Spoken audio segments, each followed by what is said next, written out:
Robin Hood Radio and the Robin Hood Radio Network is proud to present Leonard Lopate at Large, lively hour-long in-depth discussions providing overviews and context to topics usually covered in partial measures. His guests include leading thinkers, scientists, artists, economists, farmers, historians, authors, and politicians.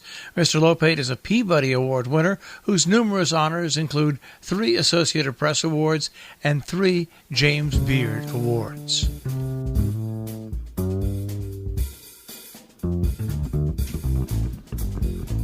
Welcome to Leonard Lopate at Large. I'm Leonard Lopate.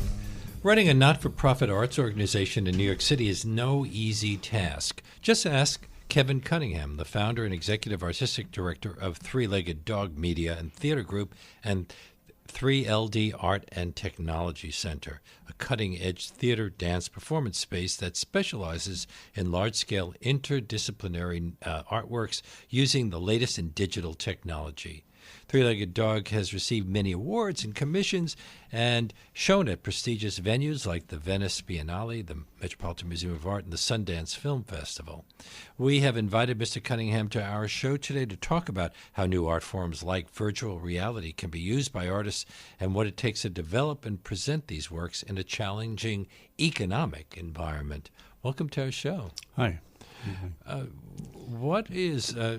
What was Three-Legged Dog's concept when you first started it, and why did you give it that name?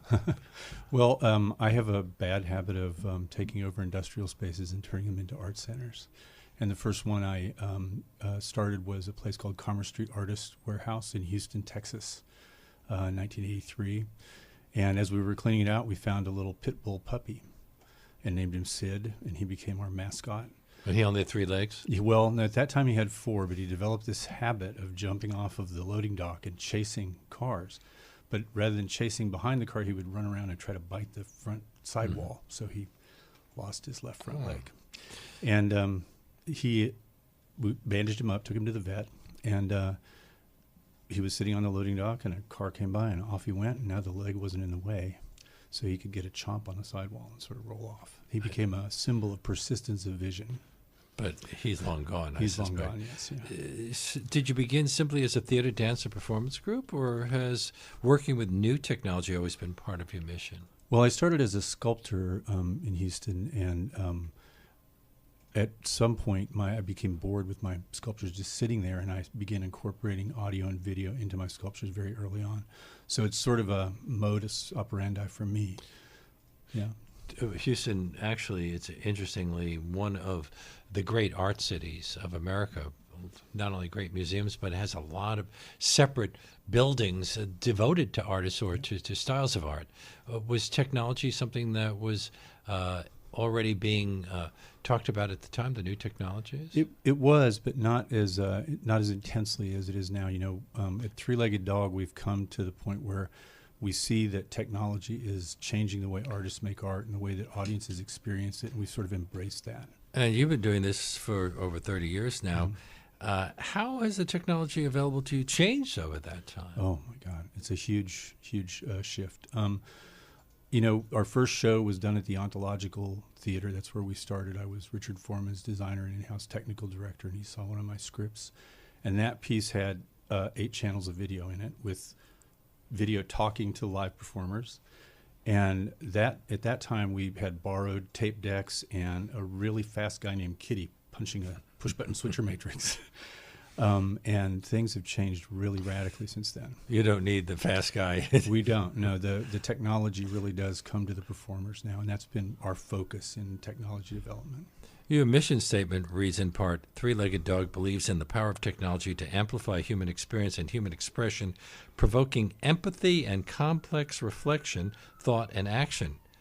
Technology is a way to provoke empathy? Yes, yeah, definitely. And we need more empathy in this country, don't you? We do. We produced, I think, in a lot of ways, it was sort of the most important production we've ever done, an immersive work called 3/5 by the playwright James Scruggs, which was we took over the entire 12,000 square feet of the facility and turned it into a place called Supremacy Land. And when you walk into the space, you decide whether you're going to be black or white, and you're treated accordingly through the experience. And I hope you didn't have any politicians from Virginia attending. We used VR. We used interactive technology. We had about 42 channels of video in that piece, and it's probably the only piece that we've done that I can say I know that at least 60% of the people who came to that piece left permanently changed in the way they think. And so it was very powerful, and part of that was using technology to help people put themselves in someone else's shoes. Your group just presented several virtual reality works at the Sundance Film Festival. One called Esperpento by Victor Morales. Is it Analmush? Analmush. Analmush by Matt Romaine and Dirt Screen by Peter Burr. As I understand it, Esperpento denotes a literary style in Spanish that uses distorted descriptions of reality in order to criticize society. Mm-hmm. Yes. Can you describe the work? So Victor is a Venezuelan refugee artist here in the United States. He's been here for a while, and he worked in Germany for a while. He's probably the artist that's worked the longest and the most successfully using gaming engines in live performance. He's been doing that for about 13 years. And he created a world based on Francisco Goya's 82 Esperpento paintings, and also inspired by the poetry of Valle Inclán. The world of Esperpento is basically the setting, the scenery for the play. And then there are live performances that happen inside that. All of these things include live performances. Analmush, which is a studio visual means a studio visual performance tool. They're very different. This is one of the interesting things about the work we've been doing and the work we took to Sundance is over the last 18 months we've been working on what we call an immersive platform. And we've done a lot of work on the technology side to make sure that no matter how the artist approaches the work or what technologies they use to create it, they can easily just step in and take over the space. Were they official selections of the Sundance Festival, or were they presented in a separate section? They were official selections in the New Frontiers section. So they were presented just as though they were films, in a sense. Mm-hmm. Yeah, there's a new program there, it's relatively new, called New Frontiers that Shari Freelo runs that's been really instrumental in bringing forward different ways that artists work to tell stories with technology. Most of the people I've spoken to admit that they have a rather hazy understanding of virtual reality. So perhaps we can devote a few minutes to having you explain exactly what it is. Is it a kind of 3D film process? It is similar to a 3D film process, but the thing is that virtual reality and augmented reality have become sort of catchphrases, the same way immersive theater has become a catchphrase. There's a very specific meaning to virtual reality. This is a technology where you put on a headset and you're immersed completely in a visual world. Sometimes there are haptic elements, little vibrations and sound. But so is the work projected onto the goggles? It's projected through the goggles, yes. But there's new technology coming out where they're using retinal projectors that project the image directly onto your retina. Wow. And we saw some of that with some leap motion technology at Sundance this year. And all of that's done using computers? It uses computers to output and process the media. How long has VR technology been around? Gosh, I'm not sure. I think I remember it coming out in the late 90s. For a long time it was problematic because people have physiological responses to it. They still are having those physiological responses, but not as much. I remember putting on the goggles once because I did a radio show about it, and I was impressed. But I didn't think, oh, gee, I got to do this again. There have to be reasons to convince people to go through all of that. Right. Well, that's the thing is I personally am a little skeptical about it, actually. Even though you do so much of it? Well, we work in virtual reality mode, but most of the work we do actually happens in the real world, and we are really interested in interactivity and immersion without any kind of intermediary physical technology. Well, you've been using those words. I thought, aren't there those two different types of virtual reality, immersive and interactive? Yes, I guess you can say that. Or do they merge? Well, we use what we call mixed reality, basically, which is a mix of different technologies to create an environment that the audience is in. We would prefer to do our work with the audience than at the audience. So the viewers feel that they're embedded in a physical space that isn't actually there? Yes, sometimes yes, but sometimes it is there, right? There's a mix. So, for example, right now what we're working on is a set of techniques, some of them from the 19th century, that will allow us to start out with a beautiful close-up, like classic Hollywood close-up on the screen. The camera will pull out so that the figure is life-size. This figure will walk off the screen onto the stage. We've already done this. And now we're working on having the figure walk off the stage out into the audience and give you a kiss. So there's a comprehensive, apparent bridge between cinematic reality and everyday reality. And in between those two things is where everything happens. Do you see VR as more powerful than film and theater because it puts the viewer inside the experience rather than kind of watching it from the outside? I think that's its strength. I think that's its purpose. There was a piece at Sundance in 2015 that was made by an independent artist. It was shot with a bunch of GoPros that were hot glued together. That was the 3D camera that they used. And you found yourself in the middle of a college party in the body of a young man. And as you went through the women story, found themselves in the body of a young man as well. They did, yes. And as you went through the story, you experienced the young man date raping a young woman. Ooh. Then you went into the bedroom and experienced it from the young woman's point of view. And so that was an extremely powerful use of virtual reality because you're actually put into a person's emotional situation and body.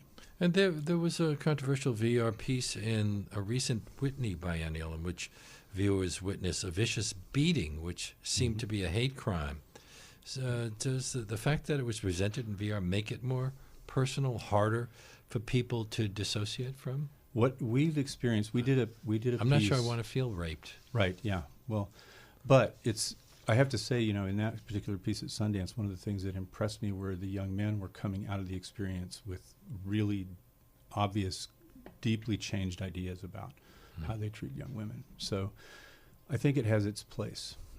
One notable thing about VR is that the viewer is isolated while watching it. Does that make it less of a communal experience than sitting in a theater with other people? I think it does, and I think that's one of its fallbacks. Yeah, we were called by a friend of ours in Shanghai who was starting a big experience there, a big theme park, and his investors were requiring him to do a 300-seat VR theater.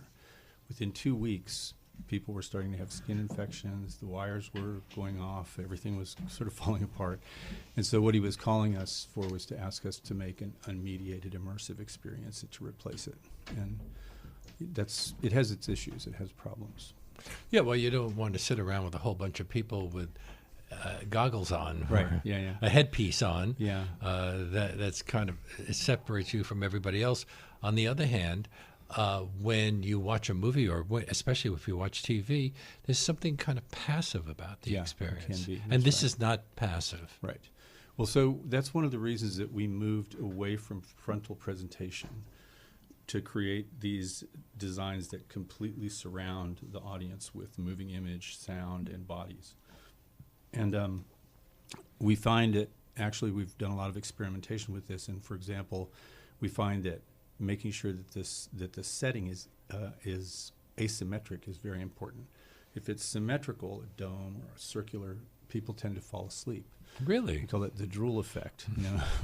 You'll see it at IMAX films too, where people are just sort of sitting there with their mouths open, staring up at the ceiling. Or at a theater, you go to a theater, and if you look around, you'll see people my age sort of nodding off 20 minutes in, even if the thing is loud and very, very good, With me, it's usually watching television around 11:30 at night. Right. And suddenly I'll wake up and say, what did I miss? So we find that if it's asymmetric and we continually sort of tease on the peripheral edges, people wake up and pay attention in a different way. Well, how do you create a virtual reality piece? Does it require a lot of specialized equipment? Is there a VR camera, like a video camera? Yeah, there are VR cameras, but you can also create VR with stitching by using standard cameras and stitching the image together, or through animation. There are many different processes. So if you're stitching, you're editing all of the different the things from the multiple cameras together? The different and frames you're doing that in a computer, I image. assume. Yeah, you're doing that in a computer. But that's the same thing we do with large-scale immersive video with mapping. It sounds very labor intensive.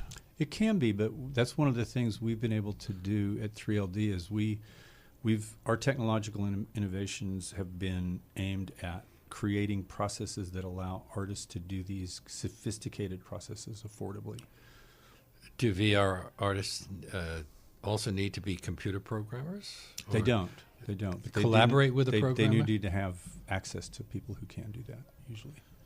Film festivals have begun to include virtual reality works in their programming. Is that tricky because all the viewers need to have their own headsets? That's a lot more complicated than just handing out 3D glasses. Right. Which is why we brought a big immersive stage to Sundance instead of a virtual reality piece. Yeah. So there are a lot of different. What does an immersive stage mean? So an immersive stage is in this case it was a 20 by 40 foot room basically that's completely covered in moving image, and there's an immersive sound system also. So Victor's piece, Esperpento, was built in a gaming engine called Unreal Engine, and it can be experienced as a virtual reality work also. But we, instead of stitching onto a virtual reality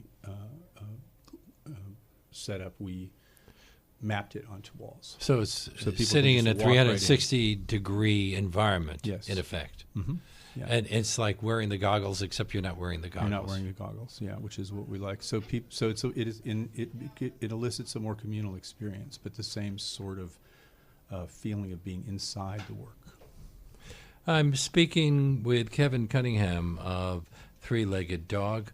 We are talking about one of the latest tools for artists on Leonard Lopate at Large on WNYC, New York. Not WNYC, WBAI, New York, 99.5 FM. Boy, I just said a dirty word. Aren't these also prone to technical glitches, which can shut them down at times, leaving the viewers kind of frustrated? They can, yes, but that's sort of a function of the technology. That's who built the technology and also who's using it. So we're able to do these larger scale immersive works. For example, the piece we did in Shanghai, we were commissioned by Michael Kors to do his Shanghai brand launch, and we created an immersive environment, about 27,000 square feet, and a holographic projection system that was large enough to land a jet on stage. So, wow. I suspect many of our listeners would like to get into this discussion. We invite your calls. Our number here is 212-209-2877, because a lot of our listeners are involved in the arts, and they probably would like to ask you questions about what they would able to do, and also how to do it financially. But is right now this is mostly being used by artists? Is it going to be moving into the entertainment world? It is. It is. I would say virtual reality specifically is more driven by the entertainment world at this point than artists. So, yes. Are there now some commercial virtual reality arcades coming up? I've kind seen of like a video game experience. Yeah, I've seen a few of them, but mostly it's been marketed as a personal experience. So this is one of the reasons that we're working with Nokia Bell Labs Experiments in Art and Technology, is that they're concerned with the drive of technology toward a sort of solipsistic way of experiencing it. You see people walking down the street with their cell phones in front of their faces all the time. Yes. And they're working on disaggregating the cell phone, and some other companies are too, so that you have the capability to hear and see and move around without a device in your hand. And the same thing, I think, is true with virtual reality, that there's an emphasis now on moving towards augmented reality, where you may have a device on, but you can see everything in the real world around you as you experience the same time. Layer of other reality. Yeah. Can't people now buy their own VR headsets like the Oculus Rift? Mm-hmm. Sure. So what do you do? Connect them to your home computer? Yeah, you can connect them to your home computer, and there are other systems, Xbox and those kind of systems. And how do users find content to view in them? It's all online and available. This is a new technology. How much of the work is the work about just mastering the equipment and the techniques? Well, I think it was really interesting. There was a resurgence sort of in virtual reality work after the Sundance Festival in 2015, and what we saw in our world anyway was a lot of new content coming out that we thought was underdeveloped. And when we looked a little bit deeper, we realized it was because a lot of the VR companies were asking film directors to do their content. And as you may know, film directors famously show you what they want you to see. And a theater director makes sure that no matter where you look, there's something to see. Mm-hmm. And so some of the companies actually have been tapping theater directors and theater artists nowadays. And so the new technologies are, well, one of them is called mixed reality, MR. Yeah. That combines VR with live performance? It combines VR, AR, and other ways of outputting moving image with live performance. Yeah, and that's more the realm that we're in, actually. Okay, and AR is augmented reality, right? So that's my favorite example of that is the Leap Motion, where you put on a retinal projector, a device that projects image right onto your retina, and you see the real world, and the image is implanted in the real world around you. Don't you also use holography, motion capture, voice recognition, 3D animation, video mapping? Yes, we do, yeah. That's sort of our main mode, actually, is interactivity mixed with video mapping. That's mostly what we do. Do you see yourself as an early adopter, one of those people who likes to try out new technologies as soon as they're introduced? I'm careful about that, but yes, we jump right on it as soon as it comes in, and sometimes we make it before it's there. A reminder that our listeners are invited to join in the conversation. If you have any questions, if this thing is inspiring questions in you, our number here is 212-209-2877. That's 212-209-2877. A Sundance piece I mentioned earlier, Esperpento, involves something called digital puppet karaoke. What's that? That's right. Well, so we created an immersive environment where the audience is completely surrounded by this virtual world that Victor created, and in that world are characters, and we incorporated several different interactive technologies. The HTC Vive Tracker, which tracks bodies in space and allows them to trigger events inside the virtual space. And Leap Motion, which allowed us to puppet hands down to the finger level. And also several different techniques that allowed us to use a puppeteer to change in subtle ways the facial features of the virtual characters, and also whenever the puppeteer spoke, the virtual characters' mouths would move. So the piece, Two Black Lights and a Red One, which is the theater piece that happens inside Esperpento, the actors' mouths, as they spoke into their microphones, puppeted characters that were in the virtual space. But it would always be the same every time anyone saw it. It's very actually no. There's that one of the great things about it is that Victor's been able. This is one of his innovations. He's been able to create this technologically very complex world that allows interaction between the live characters and the world. So it isn't always the same. There's responsiveness between the two things, and that's also true of Analosh, Matt Romine's piece. Another aspect of your work with Three-Legged Dog is your adventures in real estate. Should we talk about your trials and tribulations here? Sure. You were originally located in a space on West Broadway in Lower Manhattan. That was destroyed on 9/11? Yes. Yeah. We were. What happened? Well, we actually started a subsidiary software company with the help of the New York City Investment Fund and some European social venture capital folks. We were trying to build a piece of software that we needed that didn't exist, a piece of software that allowed us to control all the different aspects of multimedia performance from a single interface.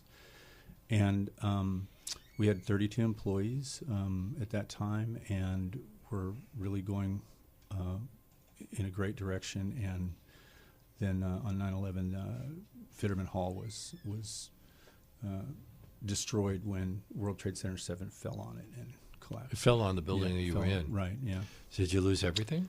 Yeah. Yeah, pretty So much, how do yeah. you recover from something like that? Well, we were the only arts group down there that had lost, our entire facility. The Lower Manhattan Cultural Council, one of their artists was lost. He was in a studio in the World Trade Center. You mean the person died? Yes, he died. Yeah, we didn't have any deaths because we were on both a production cycle and a development cycle for the software. So everybody was working until 4 a.m, and nobody was in the space when it was hit. So that was a good thing. But we determined that we were going to continue that day, and so Well, you must have had insurance at least to cover some of it. yeah. You gave me a look like, no, not really.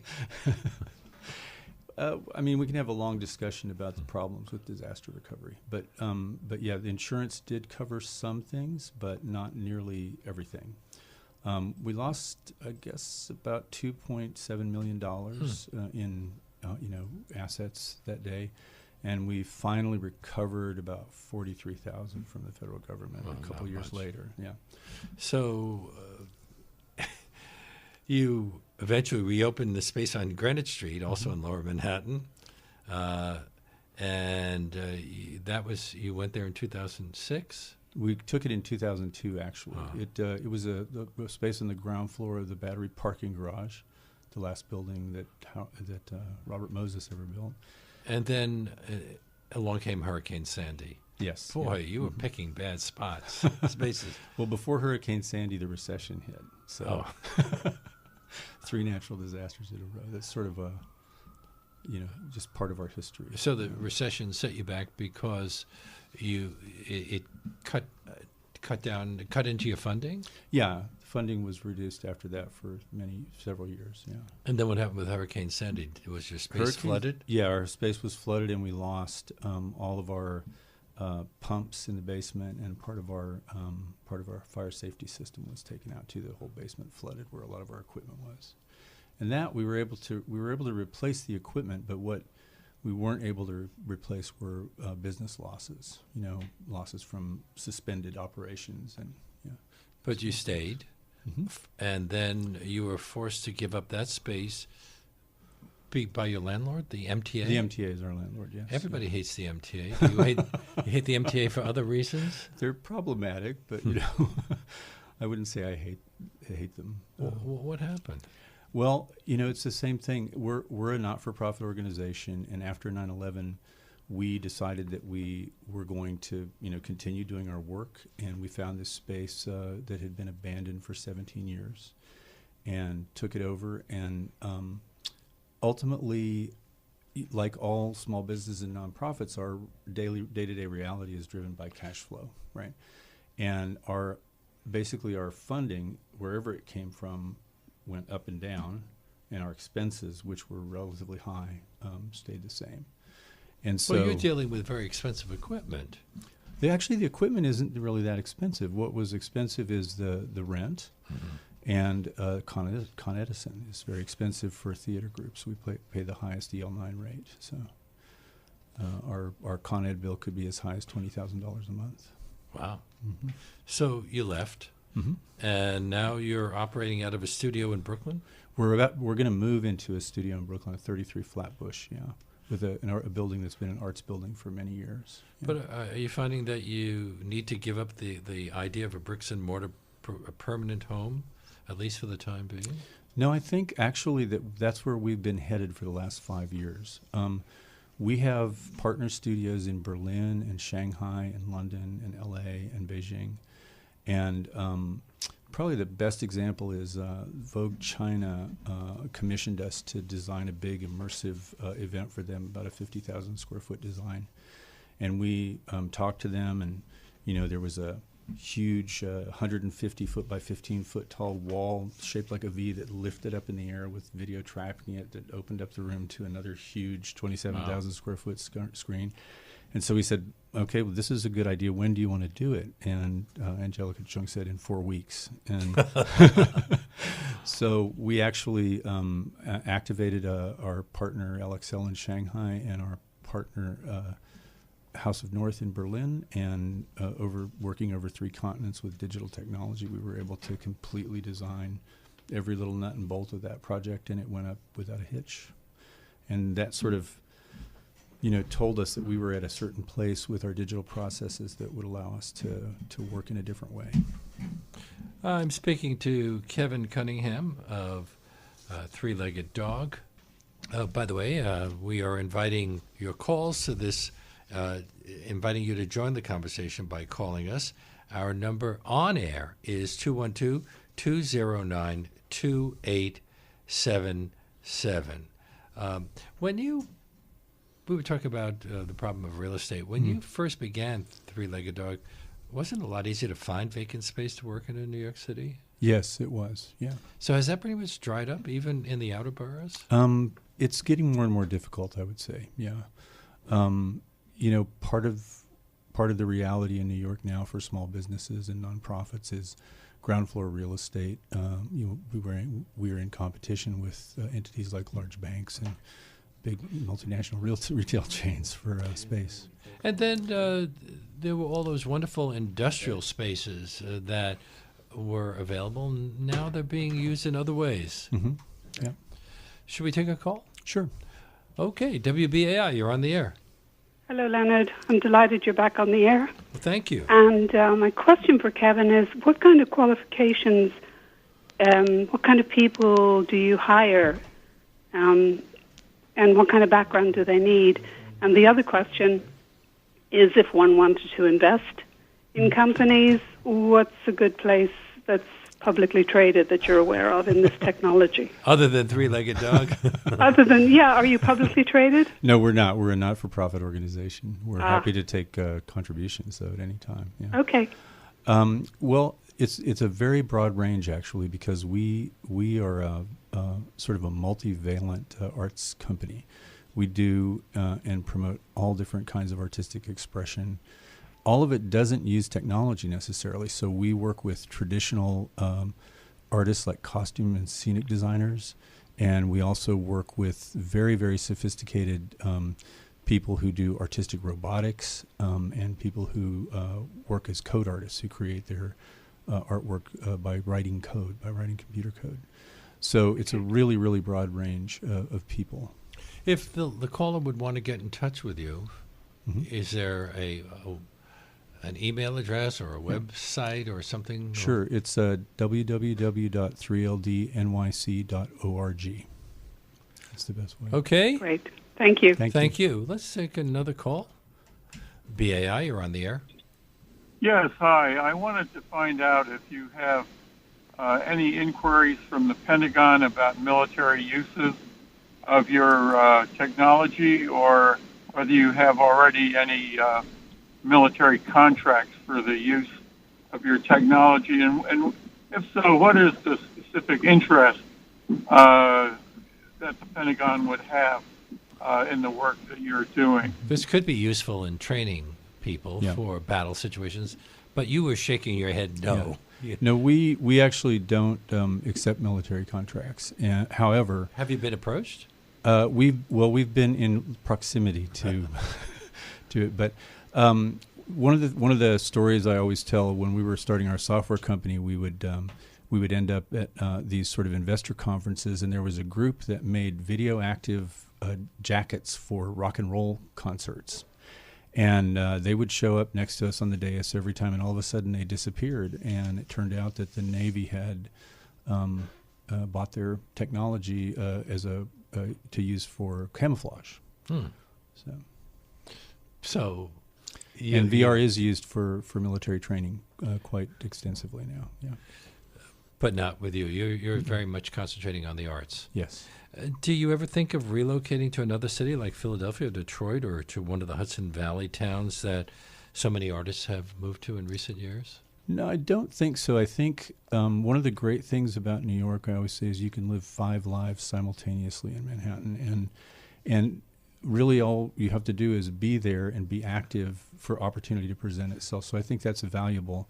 But we have found, as I said earlier, that we don't really need a big physical space anymore. We can literally design these very large-scale projects effectively over multiple continents in using digital technology. So you're moving into operating as a transient company? Is that why you developed a portable traveling multimedia stage? That's one of the reasons, yeah. But the process that we've been using to design our projects is comprehensive and digital. We'll start out with a 3D drafting set like an architect would use, that has literally every nut and bolt incorporated into it for the design. And then we port that out to a program called Cinema 4D, which is a 3D animation and modeling software. And so we can literally make all our mistakes in the computer. What does the portable traveling multimedia stage consist of? So it's really quite simple. It's 6 projectors and 4 computers. And wherever we go, the venue will build some walls for us at different shapes, and we'll be able to map directly to those walls. So it's very simple to move So you around. can take your work to film and theater festivals, colleges, museums, Right. have residencies with theaters also invited you? Yeah, pretty much everything fits into 2 road cases. So right now it looks like there's a pretty extensive European tour starting up out of Sundance. Sundance kind of showed me what the future of the company is actually in terms of who responded to the work. And so in the United States, I think we're going to be involved with some really interesting helping develop new programs at universities for digital arts. And in Europe, it's going to be about touring, and in Asia, it's going to be about, probably larger scale commissions. Well, all of your work has been on the cutting edge of theater, film, and performance, which is not the most commercially viable place to be. So how have you financed all of this stuff? Well, since the recession in 2010, most of the money that's been used to create the new work has come from large-scale commissions. We've done a couple of times. We've designed the Metropolitan Museum of Art Gala exhibit, the video for that, and we've done large-scale designs mostly in China for Vogue China and Michael Kors, and so those projects that because of the way we work with technology, there's money left over to make art. Is China particularly interested in all this? Haven't you been invited to do something for the 2022 Beijing Olympics? We've been in discussions with them, and we've been invited to join them in their first workshop for the design. Yeah. Mm-hmm. Yeah. There's a lot of it is interest in predicted China, that China will surpass us as the wealthiest nation in the world fairly soon, within about 15, 20 years. Yeah. So I guess they're also preparing for whatever the future might bring, and they would see this as one of the things that the future might bring. There are actually in many ways more opportunities in China for experimentation in art and technology, and I think that the Chinese government and also the corporate folks that are working in this area see much more clearly the connection between artistic experimentation and technological advancement. Does Mike Pompeo know about that? Apparently not. Do you have a teaching program to train young artists in these new technologies? We have developed a program. We've for many years have offered different training programs for artists at 3LD. And I'm currently working with a couple of different universities on developing different parts of a curriculum for digital arts. We tried to start one a few years ago at a major university, and we sort of ran into a wall at a certain point because the traditional folks that were teaching the 19th century genres. Well, you mean the theater program people felt threatened? And the film people and the architecture. That's the thing about the digital technology. But you technology think that they would see this as something that they could incorporate into what they're trying to do? You would think, yeah. You would think. I think there's some movement on that now, finally. There are multiple programs that are starting up around the country. Up to now, it's been sort of spotty. People have developed programs, but they're just a video design program. The reality is, in the arts, the real innovation in technology has been in the capacity of an artist to work across disciplines. these technologies that help things that aren't supposed to talk to each other anyway, and that coordinate, lighting, sound, video, interactivity in a single interface, so that everything is much more integrated. That's the real change in technology for theater, especially. Have you received grants from major cultural institutions like the Rockefeller Foundation, the NEA, Guggenheim? Yeah, we haven't received a Guggenheim. Several of our artists have. We received 2 Rockefeller Foundation Cultural Innovation Fund grants, both of them related to either business innovation for nonprofits or technology in the arts. And I'm assuming that because of your special situation, you've become an expert in cultivating alternative sources of funding. I have. My expertise only goes so far.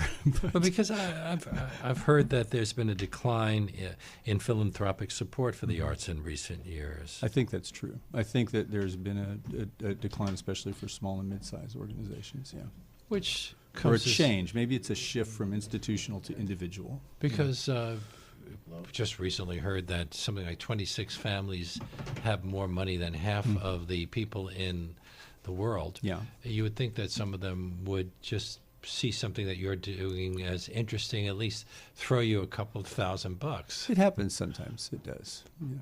Should we take another call? Oh no, okay, that call fell through. Do all nonprofit organizations need to put a lot of effort into fundraising or development, as it's now being called? I think it's true that that's a major part of everything in nonprofits. So how do you go about that? Well, it's we've always relied on a mix of traditional fundraising and of non-traditional fundraising, like commissioned work. And can you get the equipment manufacturers to lend or donate? Sometimes. We have another caller. Sure. Okay, WBAI, you're on the air. Hello. Hello. Yes. How you doing? We're doing fine. Hello? You want to speak to Kevin Cunningham? That'd be great. Go ahead. Hello. Hello, Mr. Cunningham. Yes. Hi. My name is Stuart. I'm from New York, and I've got retina problems, and I see that this might be some area that you could get people to do some research in. They could project pictures right directly onto the retina. Yeah. And that would be a big help. It has interesting possibilities. It does. Yeah. So he actually would benefit from the latest technology? Maybe. It depends. I'm not a doctor. But there are all sorts of different issues that people have with their sight, and I'm wondering whether that affects their experience. For example, my eyes are uneven. My left eye is myopic. Right. My right eye is not. This is the way I was born. You understand. I certainly do. So I have retinal degeneration, where the eye becomes a more and more elongated egg, right, instead of remaining round. Yeah. So, is this something that is being taken into consideration, or I know there are many people that just have to adjust that are working on this. We work with a man named Cohen Bisa, who's an MD that works across art technology and medical technology, and I know that he's worked a lot with both the blind community and people who have hearing issues to develop these ways of expressing themselves and ways of receiving art. And one of the things about immersion in art is that it doesn't rely on one or the other sense. It's a multisensory experience. Okay. I hope that works out for you. Thanks for calling. Thank you. Now, you mentioned earlier people looking at their phones.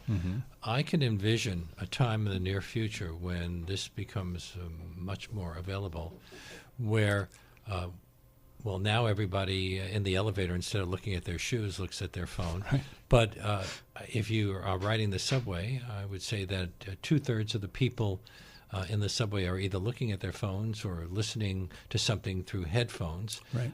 All ways of not having to deal with other people. Am I going to wind up riding the subway and looking at a whole bunch of people with these things over their eyes? Possibly. It's possible. Will they be portable, easily? Yeah.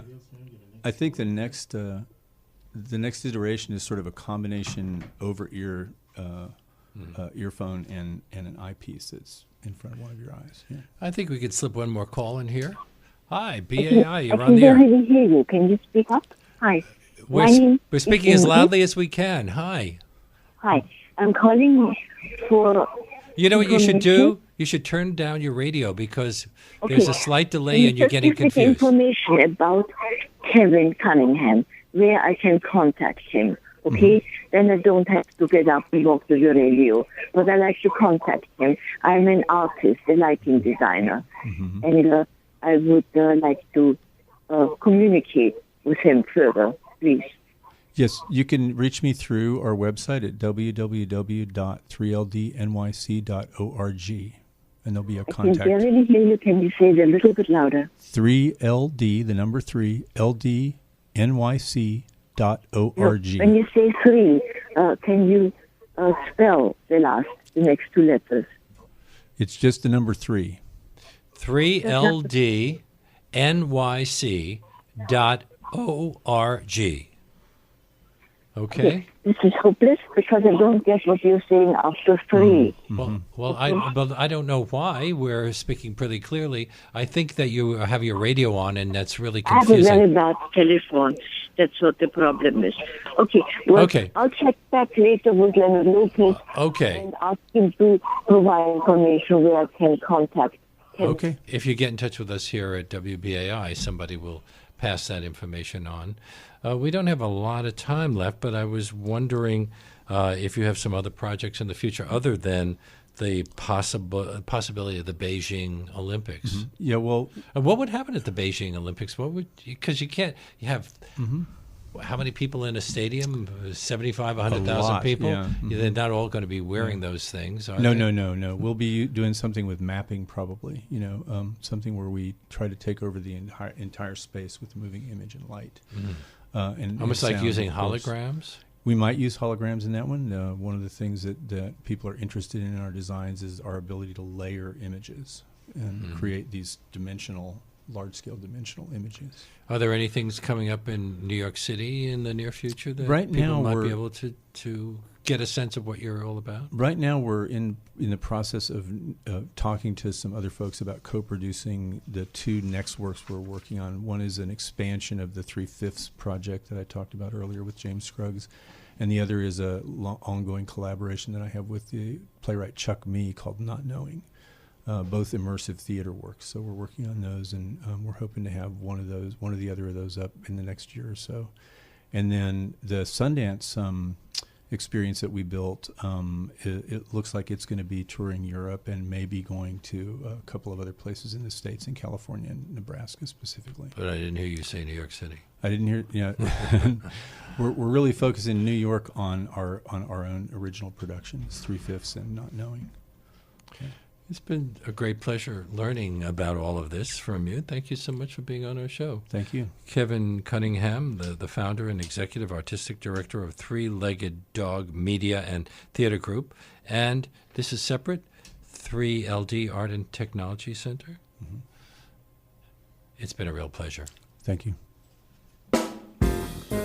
And that brings us to the end of today's show. My great thanks to Kevin Cunningham, to Barbara Kahn, who produced this segment, to Reggie Johnson, who was at the audio controls, to Charlie Morrow, who composed our theme music, and to my executive producer, Jesse Lent. Leonard Lopate at Large comes to you on Saturdays at 4 and Tuesdays at noon. You can subscribe to Leonard Lopate at Large podcast on iTunes and by clicking on Robin Hood Radio's archive program site, which is robinhoodradio.com. You can also check out Leonard Lopate at Large Facebook page. We hope to see you next week.